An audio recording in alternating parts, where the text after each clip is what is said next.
So this video is just to show you how to use the Revolve tool really quick. This is the train smokestack that we made earlier on in the year.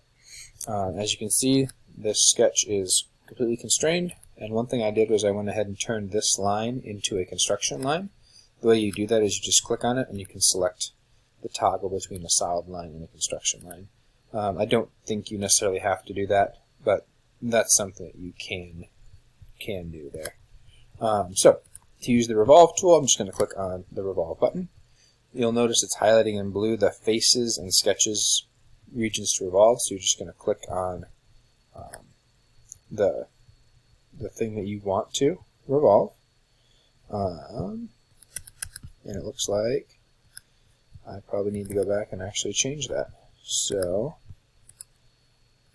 we're going to turn that back so it's solid. I think that was our problem.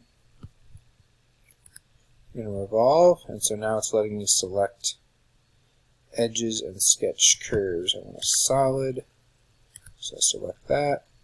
Now I select the revolve axis.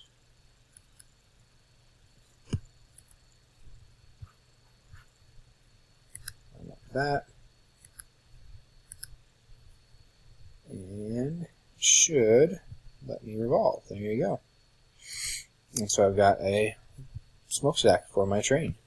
Now, from before, you notice we had that hole in the middle. There's the hole tool right here. Got lots of options in here. I can talk about those in a little bit, but that's the Revolve tool. Pretty much the same as Inventor. You're going to select your faces first, and then you're going to select your revolve axis. You have options here for how far to go, most of the time just full. Make sure you are selecting a solid. That should be the one you're using, and either a new or an add, depending on if it's a new feature or you're adding on to a current feature.